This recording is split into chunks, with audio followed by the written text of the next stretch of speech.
Hello, everyone, and welcome back to Minding My Mental Health. I am Tenetria Williams, and today I have Jimmy Beaslley Jr. with me. And today we're continuing our conversation about minding our mental health. And we're going to be talking from a perspective of how our physical health connects with our mental health.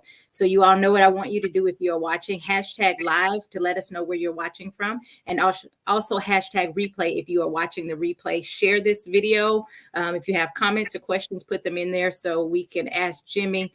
Jimmy, we're going to give people just a few minutes to join. What I want you to do is if you can share this to your page, that would be great. You know how to share this?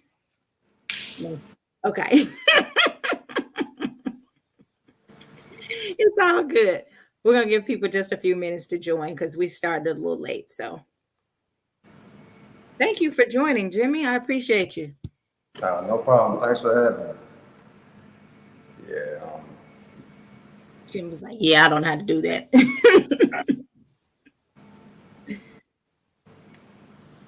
Okay, I see people joining. Let us know where you're watching from. Share this on your page. Share this to groups that you are a part of that you can share. Share this to your story.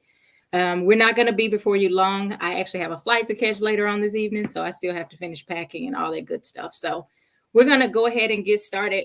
First, Jimmy, tell us just kind of more about who you are as a person. I know you're a father. I know you're a husband, business owner, all those things. Tell us who Jimmy Beaslley Jr. is. I'm a black male. I'm 5'11", 185. My favorite color is purple. You got to ask me more specific details. Okay. I don't have an elevator pitch about who I am. All right. Well, I tell you what, my favorite color is purple as well.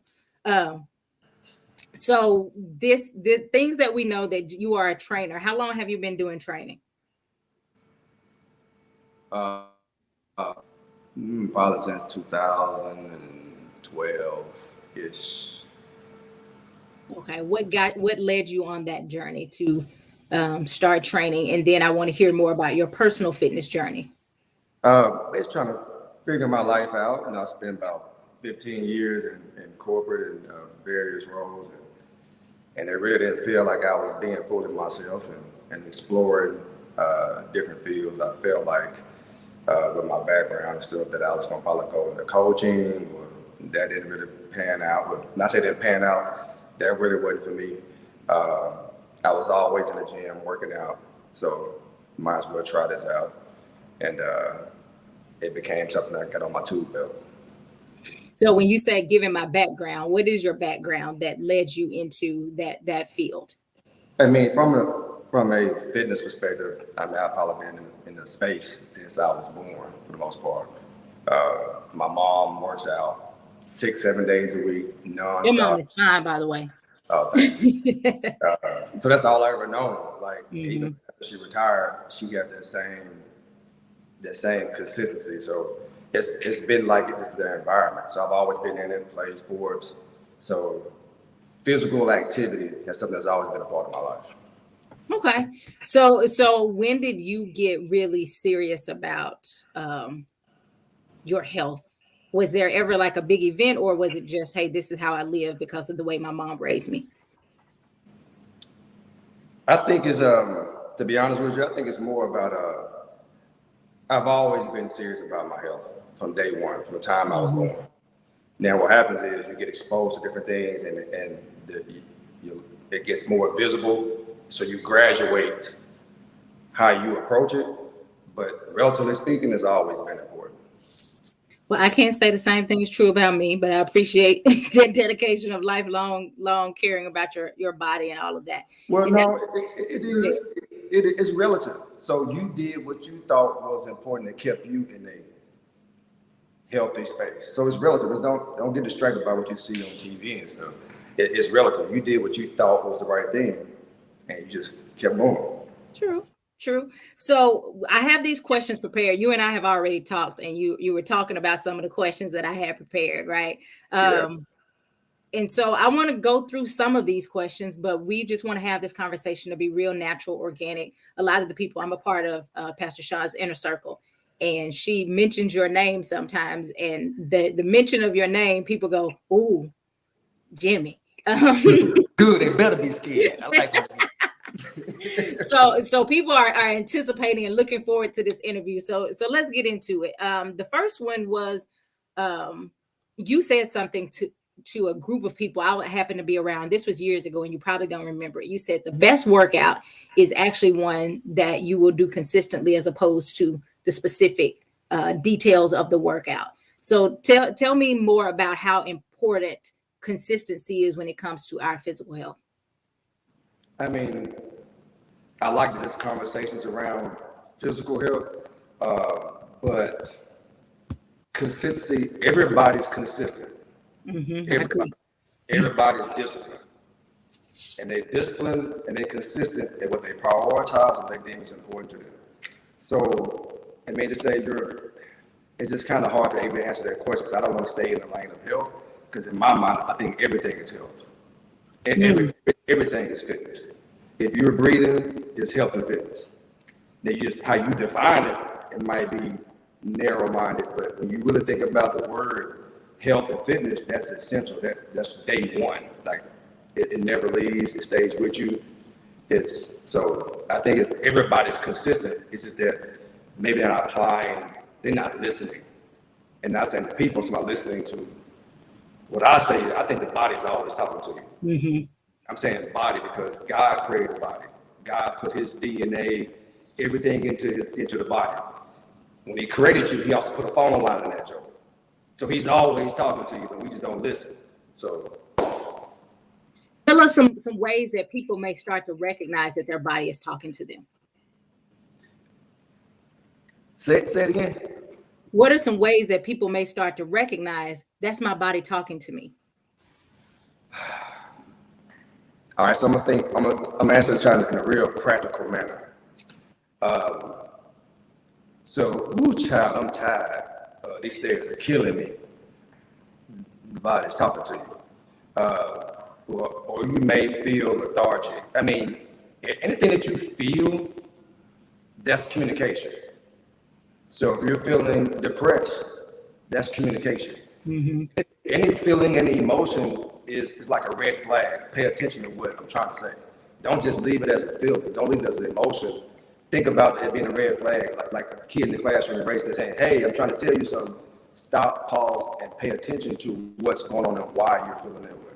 So I think those are ways that outside of the practical thing, where people trying to lose weight or stuff like that, but those are things that I pay attention to, the feelings, to pay attention to, okay, what is being spoken to me. No, I think that's really good, because I say the same thing in counseling. I tell people all the time, pay attention to your body, because your body will tell you what's going on. Even when you try to lie to yourself. If I tell you I'm not afraid of snakes, if you put me in a room with a snake, my body tells me something different. Like truly, we believe the body is a vessel.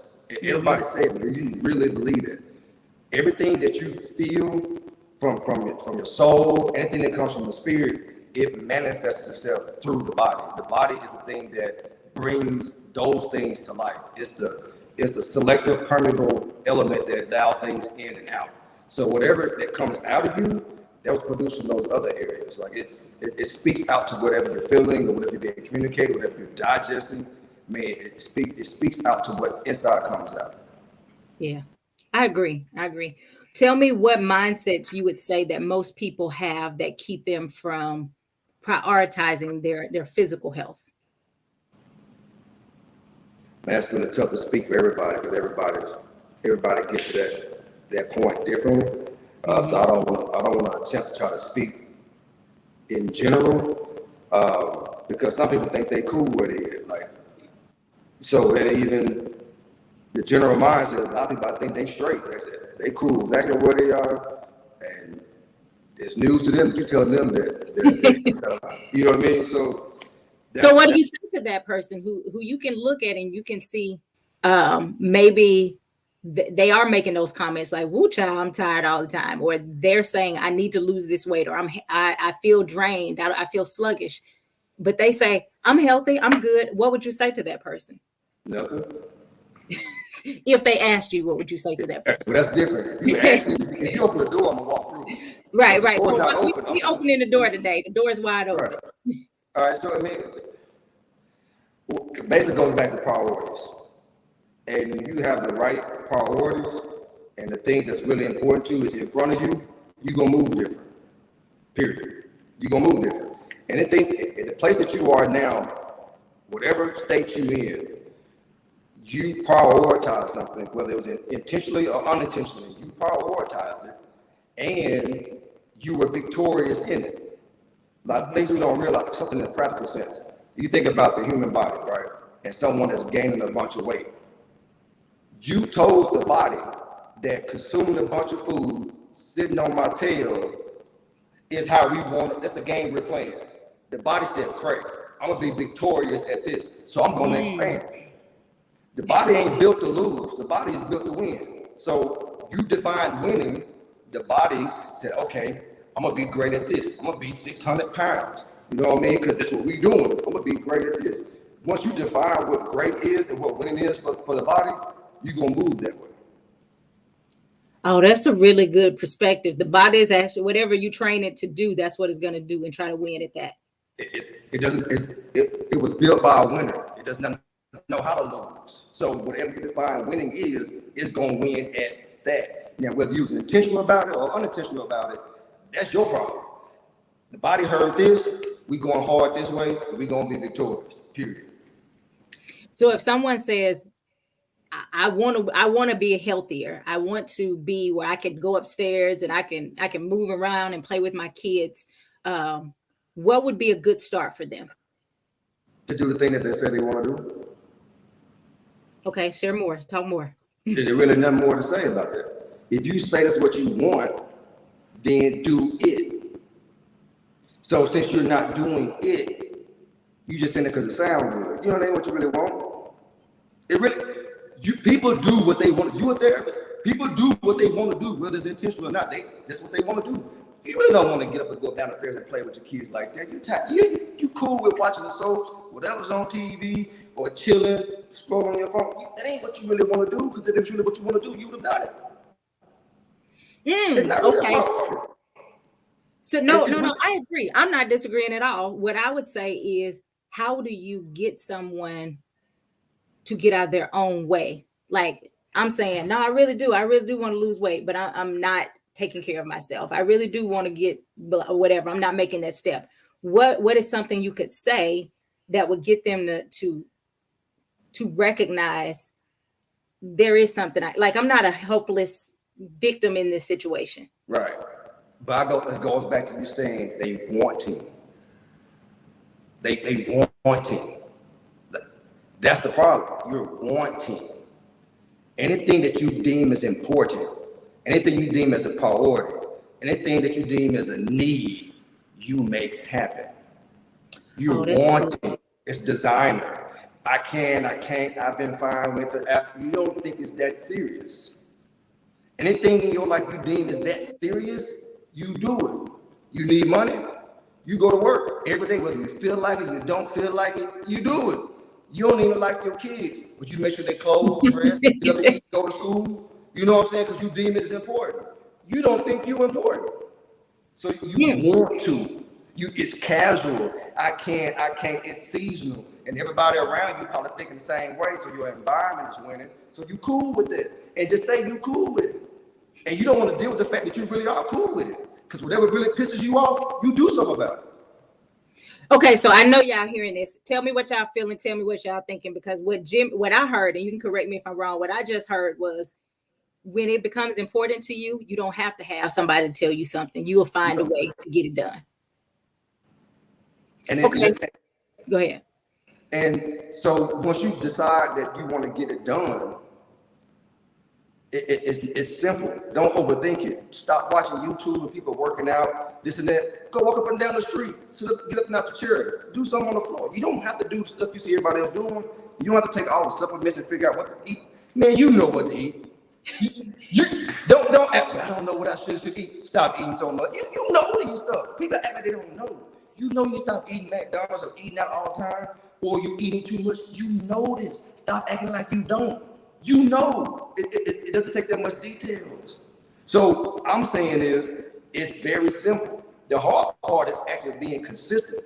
It's changing their mind. That's the hard part. But if you really want to do it, You've been grinding all your life and whatever you choose to do.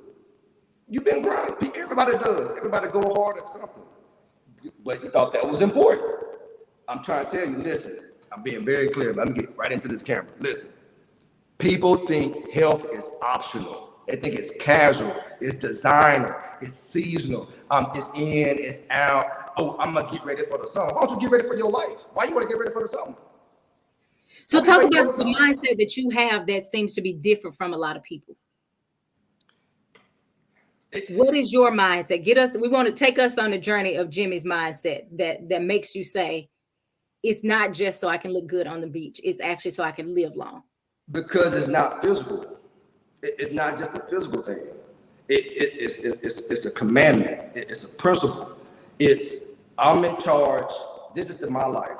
God told me I need to live my life this way. These are the people that he put me steward over. I need to be the best version of myself so that I can take care of the best of them. This is just one area that I got to be the best of myself. Why would I want to be 25% of myself? What if you being 25% of yourself? What are you giving your kids? I'll wait. Ooh.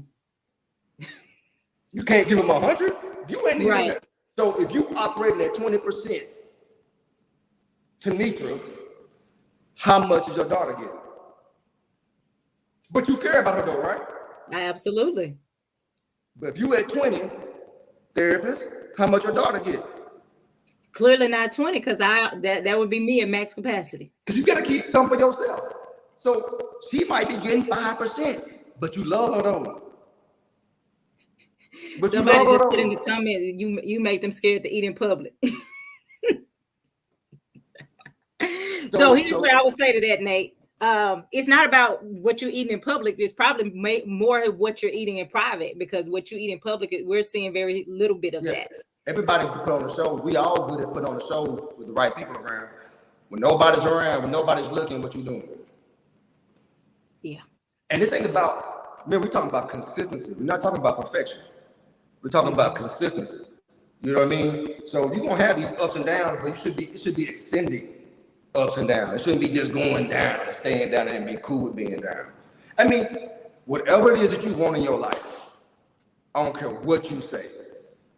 But I do care what you say because you agree, because you're a therapist. You cannot get there without your health. Absolutely. You can't. It is essential. It is essential. It's a necessity. Your health dictates what you produce. That's so good. Is another word. You can't produce wealth or anything without your health. You can't. It dictates what you produce. What's another word for produce? Produce. Fruit. It determines what fruit you're going to be bearing. Yeah. At the same time, it determines your harvest. Because if you produce a little fruit, what the harvest look like? So what's something practical?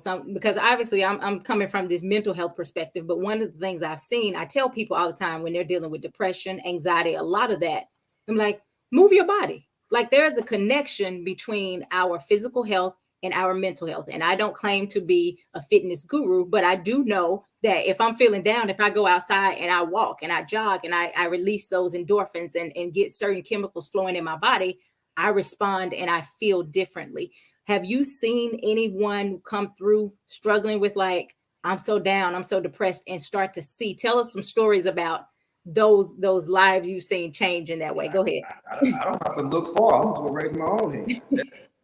That happened to me. It was a stretch, I would say about a good 7 months where I had no desire to move around. Like no. Like sat on the couch, went home, sat on the couch, didn't do nothing. Tried to working out. And I went to the gym and I was disgusted. Like I felt like I was this big and I had to leave. And I didn't go back. I just stayed on the couch for about a good 7 months. So, but the thing it took was somebody talking to me like me. And that person was my mom. She couldn't say that to me in person because she said she was scared. She prayed about it. So she wrote me an email. One day I'm gonna share that email with people. I share with people here and there, but I'm gonna share it publicly. That email that she sent me. The things that she called me in that email, the things that I heard, what I read, I heard some things, it ain't necessarily was on paper. What I heard her saying through the email, when I said it pissed me off, I was mad. She thought she was gonna lose her son, and I'm my only child. What she wrote in that email, she thought she was gonna lose her son, and so she was struggling with suppressing sin. And I was when I say I was pissed for her to talk to me like that. But it stirred something up, right? And then a couple of days later, I got into a situation where I think it was a friend of mine, Tina Hamilton. Her school was doing something. This was like in 2016. It was doing something where at a CrossFit gym. The CrossFit gym was owned by one of my co-workers at the time. So that's common bond, friends, connection. So right. Tina and Sparky and their kids were there. So family and fitness is like essential to me. Like I love being around my people, working out, having a good time, breaking the sweat. It just, to me, that's my comfort zone. Mm-hmm. I was going into that space. It's normally a comfort zone, and I felt awkward. You know what I mean? But I knew I had to go because I was like, you can't tell Jimmy to come work out. It is my family and friends. It's for charity, and I don't. Right. So again, back to your question, being in that space, 2 days past that email, I can remember the exact date. It was November 7th. That email, I'm moving around, people laughing. My kid, Jimmy, telling me, "Come on, Dad." I can't tell my son no because he's important to me. So he's speaking to me. He's telling me what he wants me to do. The thing that's really important to me had to come out. Whether or not I want to do it or not, I have to respond to my son. Right? Boom. My family around, friends. So overall, the blood flowing, and the blood's flowing, and the blood heals. I'm talking about spiritually and physically. It heals. So then the blood's pumping and it's moving. Good. You know what I mean? So now I'm waking up. Long story short, after that workout was over, like it was a good workout. It was Sparky, it's me, Sparky, and Richard. We were sitting outside. I started to feel like myself. I said, man, let's go hoop. So I left a workout, and that's why it's good for you to have good people with you. They knew that I needed that. I left a workout, we went to the gym, we played basketball for about 2 or 3 hours. Man, I was so sore. I literally was like, I went and got 2 bags of Epsom salt. We went straight home, and everybody that was at the workout came to our house. So I went straight home, took an Epsom salt bath, and literally I feel like a whole new person. But physically I wasn't there, but I knew I had came out of whatever I came out of. From that point on, I was doing 2-a-days for like 3 months until November 7th. I did 2-a-days from November 7th to my birthday on December 18th.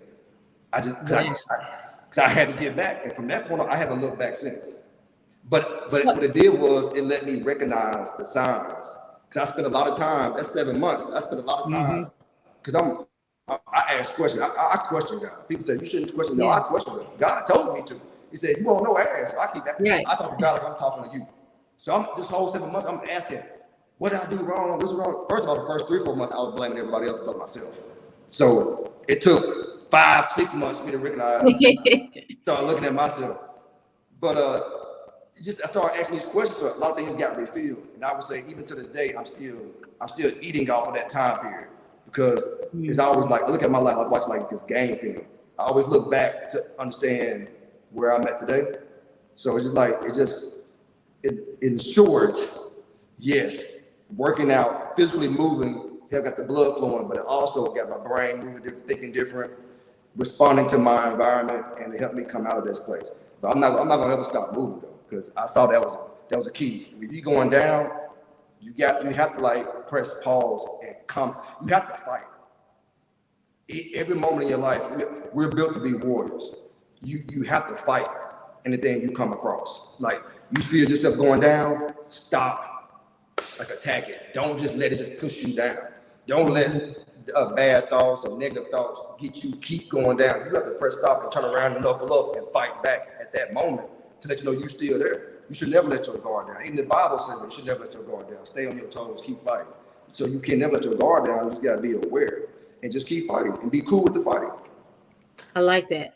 So now I see guys do it more than women. We tend to, if we're having something emotional, we tend to call somebody. A guy will say, "Hey man, you want to go hoop?" Like, so just the way I've seen it. You're Okay. shaking your head. So let me finish the question first. Okay, go. What do you say to people, not just guys, but mostly guys who think that's the only way to deal with their internal stuff? Like, you know what I'm saying? Like, at what point do you tell a guy you may actually need to talk to somebody? You may actually need to like figure out some stuff and not just take it out on the weights. I talk, so like I talk. You are a talker, and obviously there are some guys who Yeah. I see more commonly. Guys will go, I go to the gym. The gym is my therapy, and a lot of times I'm like, yes, keep doing that. But then you talk to them, I'm like, you probably need to do something else besides the weights. I can't speak for all guys, so I don't want to attempt to do that. But I don't think I think some of those replies are not being detailed in their reply. When they say I go to the gym and hit the weights, it's usually metaphoric. Like the gym is like a locker room. I see people, I talk, I vent, they give you feedback, they vet you out. Like it's not just I go work out for most of those guys. Most guys, I can hit 3 areas of myself at the same time when I'm in the gym. Because when I'm in the gym, I'm meditating, I'm praying, I'm working out, I'm fighting demons, like I'm really trying to fight through something. I'm talking to people, I'm engaging. Like the gym is my house. They just invite to come in. Like I take people wherever I'm at. So, but I use people, like I interact, and I think my interaction kind of make me feel comfortable interacting back. You know what I mean? But from my experience, like in sports, I think it's metaphoric for most time. Most time, not all guys, but most times it's metaphoric. Like that's the space where I go work out. Because most of them dudes don't be working out anything, man. It's shooting straight. They be sitting on the bench press, talking to their homeboy or whatever. But that's their talking moment. It's a safe space for them. So I think it's more metaphoric thing than actually just going to work out. Okay. Now I thought I saw a question over here. Let me see. Said just said definitely need an inner circle who you can be totally transparent with. So yeah. Tamara said, bro, gonna talk it out in the gym. Talk in and out the gym. So you talked about your own mom sending you this email saying whatever she said in that email that prompted you to say, hey, I got mad, or I got changed. What can you say? Not necessarily to make people mad, but maybe what can you say to the people that are watching this? Well, y'all be careful. I'm sorry. No, to spark like that thing that happened. I would say this because I think like getting under people's skin has always been a gift of mine. Like it really is a superpower. I can get under people's skin real good. Any of my friends that's close to me, they would tell you that, like, Randy used to call me A-hole. That was his nickname for me, bro. It was A-hole, like literally. That's all. Never say you're an agitator. I'm very much so. Like I love it. But I would say before it was just childish. It was no guidance behind it. I was just poking with people to see how they're gonna respond just for the heck of it. More times than not now, like way more times than not, I know that I can. So I usually try to get people's attention to see themselves. So being an agitator or getting under people's skin or whatever you want to call it, I think it's a gift, man. A lot of times you need to get under the skin to get to the truth. Okay, so I want you to do that with our viewers. What's something you can tell them that you know, if I start saying this stuff, they're gonna have to look at life a little differently. That's something I ask myself and anybody close to me. Do you really love yourself the way you think you do? Say that one more time. Do you really love yourself the way you say you do? Okay, and of course, most people are gonna say what? Of course I do. I love myself. I do this, and then what's your reaction or what's your response to that? I'm looking at a lot of hate right here, so it don't look like you really. You don't get hit a lot, do you? So what? I said you don't get hit a lot, do you? Because I imagine if you say that to somebody, their initial reaction is that, how you gonna tell me I hate myself? But usually those people, like I said, the door is open, so it's different. Right. I don't go to strangers and walk by and say that to people. The door is open, and they knew. So all these people on here, they door is open because they. Oh, they open, yeah. Your door is open. So.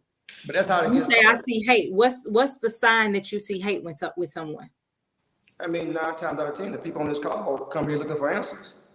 So there you go. I mean, most people ain't coming for entertainment. They looking for something. So if you're looking for something, you probably been hanging yourself in some areas for quite a long time. So if go Nitra, ahead. let's don't be foolish here. People know what they need to get together. They ain't that far off. They look at themselves in the mirror. They don't like stuff that they see. They don't like some of their thoughts. They don't like some of the stuff they producing. They look around their environment. They don't like what's going on. They not foolish. When people start playing games, that's the first step. When you got to be aware, you got to understand where your starting point is if you're going to run a race. You can't run a race and have a finish line if you don't know where you started. You line about where you started, you don't know when to stop. You don't know what race you in. You don't know nothing. So if you're not honest about where you starting, how you going to actually run a race to the finish? Yeah. Kimberly Dennis just said, I thought I did until I realized how I was treating my body. Now I can say I love myself. And you can feel it because it'll tell you thank you. You can feel it because now you in partnership. So partnership with everything about you. Everything about you is important. Everything. There's not one thing above the other. Everything is equally important. And when you take that perspective that everything about you is equally important, like primal stuff, not the secondary stuff, like primal version of you, the spiritual part of you, the soul part of you, the physical part of you, those are equal. Those things make up you. And just look at it. You probably remember it's about like, that's probably about 20 years ago. Pastor Strick used to talk about this. He talked about your spiritual man being this little and your physical man being this big. He said that really lit a fire as far as my perspective on just me in general and as people. Like looking at the different people, the different men, then you start breaking down the men. Like you breaking down each man, okay, this is the Holy Spirit, okay, cool, that's perfect. All right, and you got the soul part of you, that's the mind, will, emotions, intellect, your creativity, you got that. So those are all the things that encompass that. And you think about your physical body, that's all 11 systems. Like think about it, all 11 systems. Like everything about that is like a gateway. Those are opportunities for things to come in and out of you. Those are gateways. Yeah. So everything I name are all gateways. So now you got to think about, man, those are all gateways. And you just letting whatever come in and out of you, like whatever. And you doing it, like I said, it doesn't matter if you're doing it intentionally or unintentionally, it's still happening. It doesn't care if you wasn't paying attention. You agreed to it subconsciously, so it's allowing things in and out. It doesn't matter if you was paying attention to it or not. So when you start looking at yourself, forget life, forget the external factors. When you start looking at yourself in that manner and think about, I have to be a guardian, I have to be a steward of all these different things that encompass me, then you're going to walk better. You're going to make better decisions. It ain't even about having the knowledge, because we all got enough knowledge. We know when we eat too much. Woo! I'm full. You ate too much. It ain't that serious. You know that stuff. And when you start being guarded about all these things, you're gonna make better decisions. Don't think about 10,000th decision. Think about that one right in front of you. Don't go 1, 2, 3, 4, 5, 6, 7, 9, 10. Just do one on repeat. Make one good decision at this moment. Then make another good decision at this moment. Not 10 hours from now, not tomorrow. The decision right there in front of you, win that one. And everybody can do one on repeat. Everybody count on one, everybody count to one, and everybody can do one on repeat. Just keep doing that one on repeat. And just win that right now. Don't think about tomorrow. Right now. How can I win right now? And that's the only thing that's important. That's the only thing important. And keep doing that. That's what consistency looks like. I've actually heard you say something similar before, and I've thought about that multiple times, even sometimes just finding something to eat. I'll go down and go, what do I want to eat? And I look, well, I know that's not healthy for me. And I know this is, that is my choice. Like literally that's the choice I have in that moment of, do I want to eat the thing that I know is healthy, or do I want to eat the thing that I know is not healthy? So, and even if it is not healthy, right? You can still make healthy and mindful decisions eating unhealthy. Don't eat that much. The body is built to get rid of waste anyway, right? Yeah. Just don't eat too much of it. And when you do it, backdoor it with 4 or 5 days of winning. Yeah. And then you look up, now you got a winning percentage. You see what I'm saying? Like, you Mm-hmm. ain't gotta win every single meal, but even when you do take a meal that ain't part of the plan, whatever, be victorious at something in that. All right, cool, I'm gonna eat this, but shoot, I ain't gonna eat as much as I normally eat. That's a win. You found a victory Yeah. in a loss. It's a lesson. Yeah. You know what I mean? I And love you building that discipline. So then no matter what environment you're in, you know how to navigate it and still win, even though the circumstances around you that you can't control may not be the uh, most compliant environment. You still can find yourself within it and still win and navigate. That's all of life is. Find a way to win in the space that just ain't, we just here. So how can you win in it? Everything gonna be perfect. Everybody ain't gonna be no meal prep.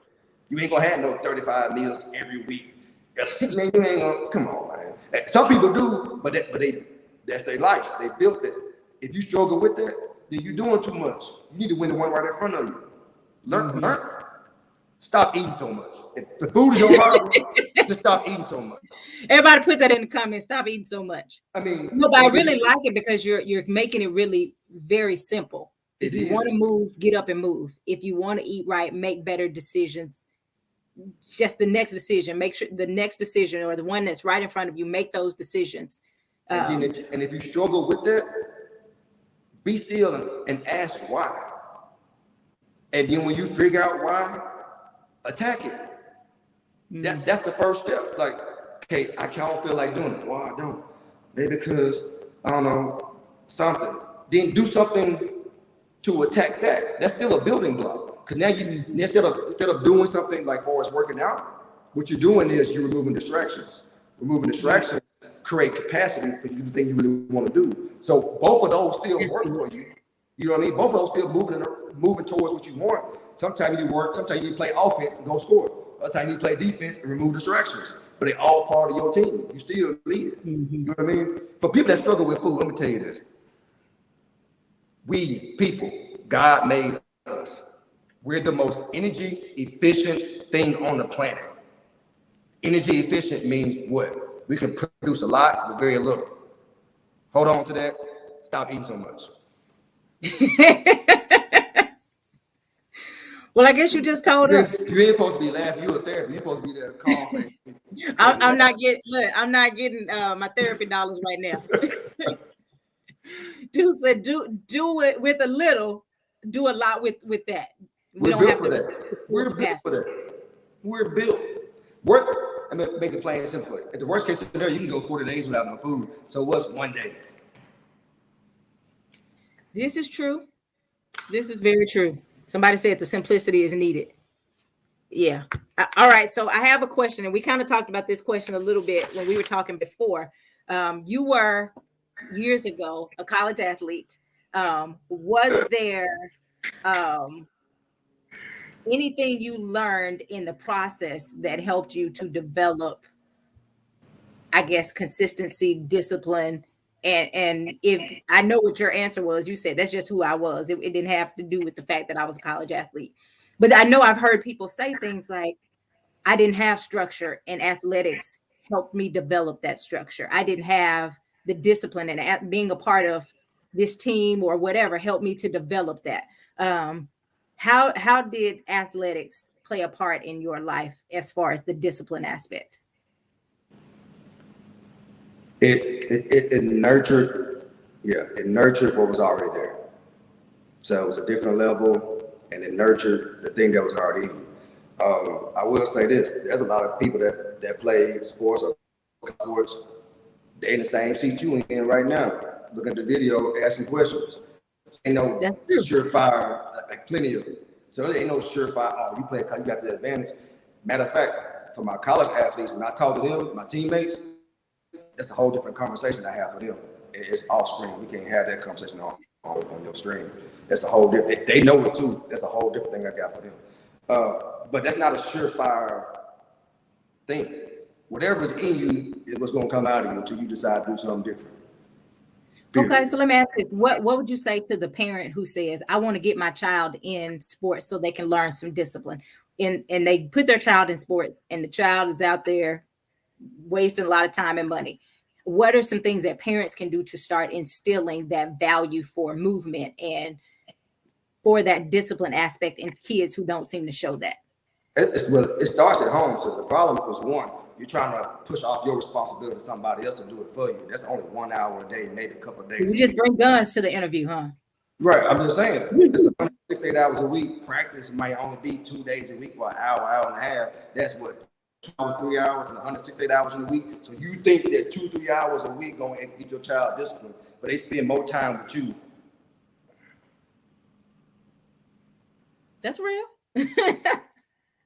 Now, when it starts at home, once you do it at home, you don't want to lose what you built at home. So now you're seeking out, not necessarily the sport, the coaches, the people that compliment you as a parent. So that's why you don't put your kid among any type of coach.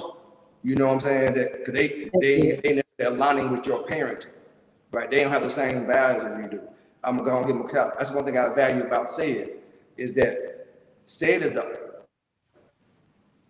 one of the few coaches that I've came across that when he got my kids, I sit in the car.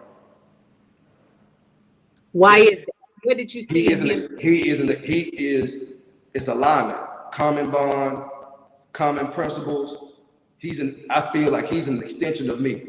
I feel safe with what he says to my child, what he's doing with my child. I feel that he coaches and cares in the manner that resembles my parenting. So guess what, Sid?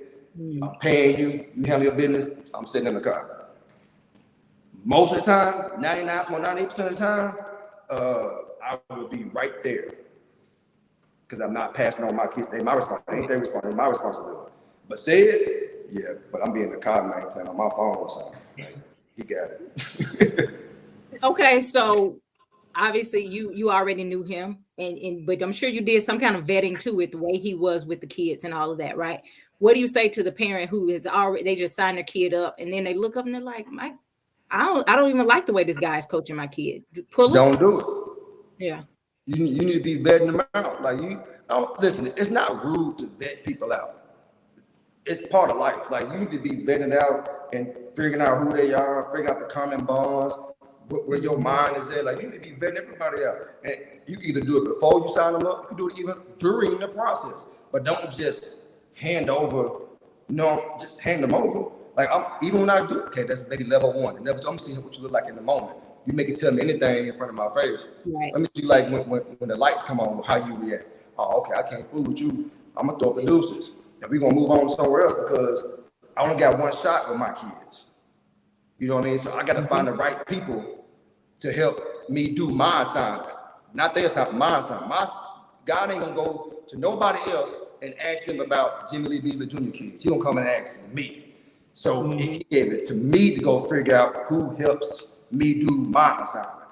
And if I just hand them over and don't vet them out, I'm the fool. I'm the one gonna come at me. God ain't gonna come at them, he gonna come at me. So it's your responsibility to put the discipline in your kids. And it's your responsibility to find people who complement the discipline you do at home. And if you leave them there, that's irresponsible of you and it's your fault. No, I love that. And I want to extend it to not just the kid part or, being willing to vet people in your life is important. We have so many people that just allow everybody in their space, and mentally, physically, that's not cool. Even you've been around people, if they eat a lot, you eat more, not necessarily you, but just in general, the people that say, you want to do what everybody else doing. Right. You want to go eat? Well, sure. So we done ate 5 times in the day because somebody keeps saying, I want to go eat or whatever. So vetting people to see if these people in my life are aligned with what God called me to do or what I want to do in my life. I think that's a huge thing for our mental health as well. Are they in line with me keeping out of this place of depression? Are they in line with my destiny? My parents used to tell me when I was little, like, what's your last name? Like, you Beaslley, you do what we do. You don't do what they do. You do what a Beaslley do. So, yeah, that got into my head real quick about bars. You better, sometimes we get peer pressure happen, but for the most part, you better not go and embarrass our family like that. And you knew what your family stood for. You may even go act the fool out in public. I don't care what everybody else doing. You better do what we do. So, yeah.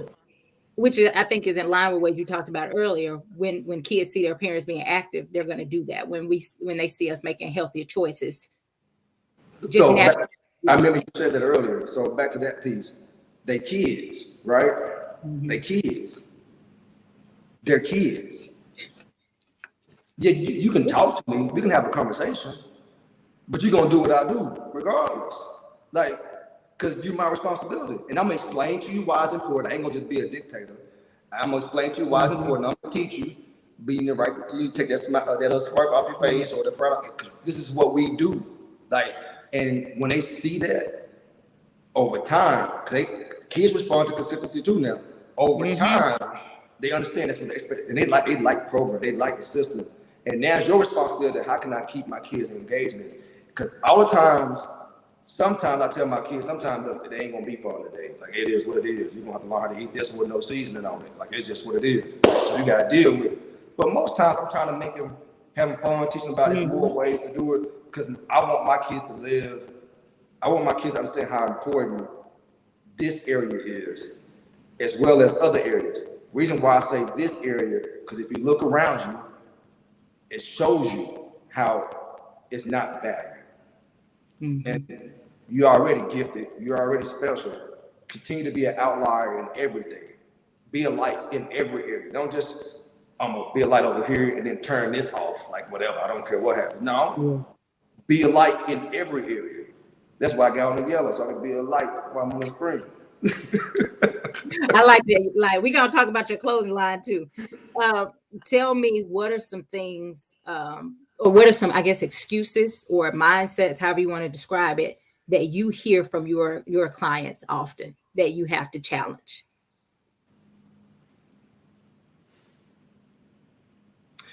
It's funny. I was telling my wife that this earlier. Like sometimes you gotta live a life where it is what it is, black and white, right?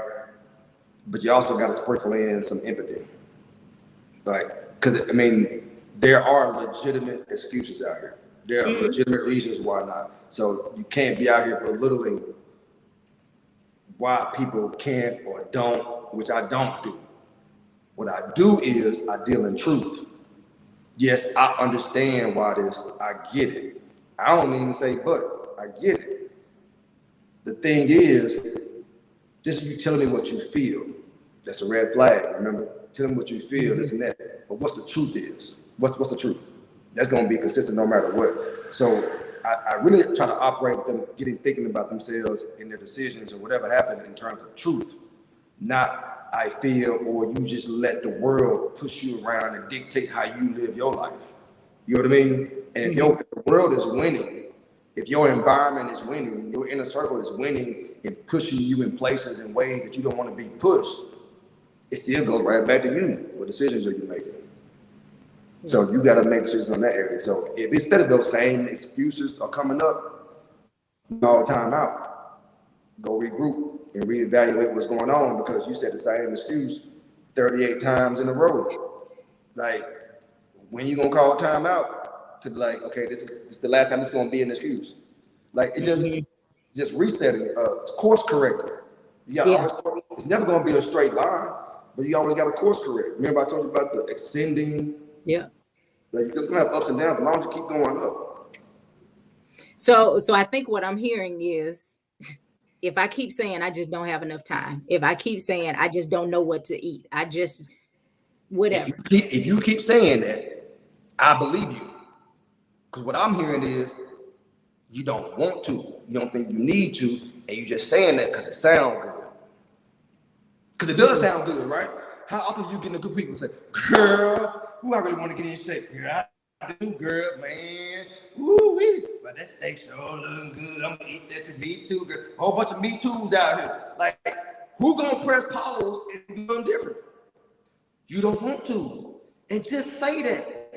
See, listen, that's healthy too. If you just be honest with yourself, so you really don't want to, that's a whole lot of stress you ain't gotta worry about. Instead of trying to put on some shows, acting like you want to do it, but you really don't want to do it. I just freed you right then. Just say I don't want to do it. And you have a whole bunch of weight lifted off your shoulders.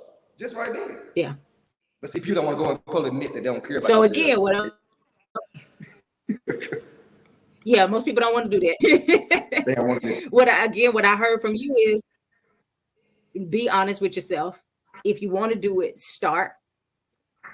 do what you know to do and do that consistently. And then the skill stuff is going to come. What I'm hearing is we all know how to walk. We know how to choose an apple over a cookie. Like we know how to make good choices. What does a baby do first? What do you mean? Tummy Crawl, time. cry. Oh, No, they don't even crawl. They don't crawl first. Yeah. They do tummy time first. They get their glutes strong. They get their core strong. They start twisting and turning on the ground. They trying to get a feel for their bodies. Then they start crawling. Then they start climbing up stuff. And they start standing and falling, standing and falling, standing and falling. But the thing they do is they keep getting up. Think about that. Mm-hmm. Standing and falling. They eventually take one step. They eventually take two steps. Then they start walking. Then they start running. Now they jumping. You gotta start somewhere. Yeah. And when you get to that somewhere, when you start somewhere and you get there, the next step is always going to be revealed to you. Don't think too far ahead. When you start, the next step going to always be revealed to you. God's word is like a lamp to your feet, not a floodlight for 10 miles down the road. That's good. Lamp to your feet. Look down, take that one step over and over again. And you look up, you don't carry 10 miles, but don't worry about that. You just step. And the next step is going to be revealed to you. But if you don't do nothing, just say you don't want to do nothing. You do something when you want to do something. You do something when you want to do something. When you're hungry, you go eat, don't you? I do. When you're thirsty, you go get something to water, right?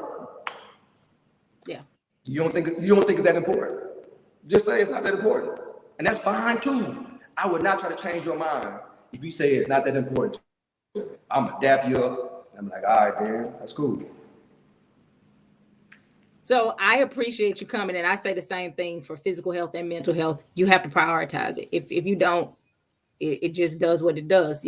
Life happens, and it'll happen to you. You have to be really assertive and take charge of your own life.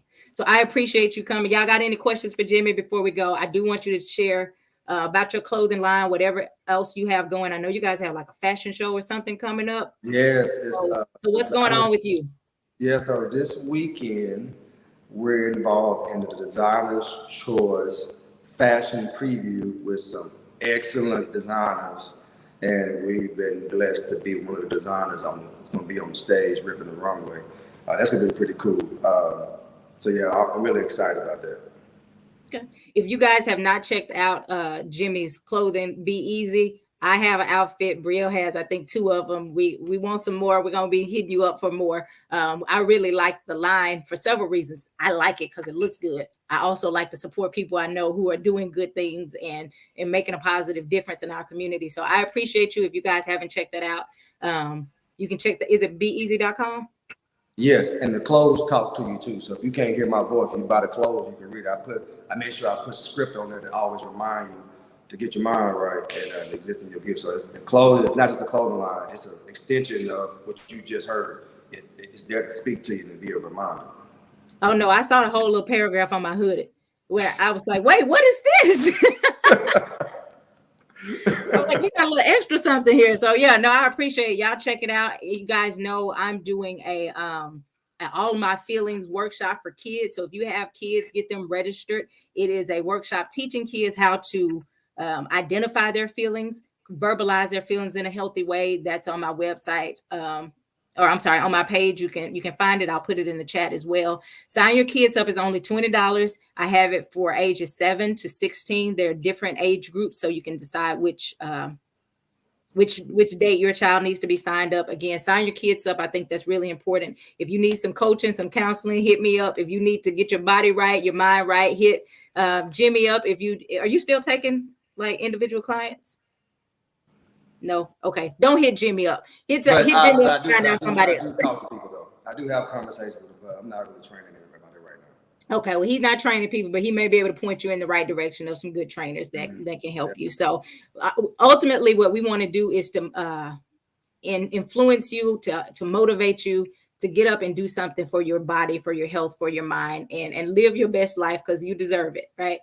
Any parting words, Jimmy? Now get up and move your feet, man. Get your mind right. Move your feet. That's it. Right. Well, I certainly appreciate it. We may do this again one day. Make sure you guys share this, watch the replay, do all those good things. Again, I appreciate you. And I will see you guys next Thursday with another guest with another topic. Thank you. Thank you.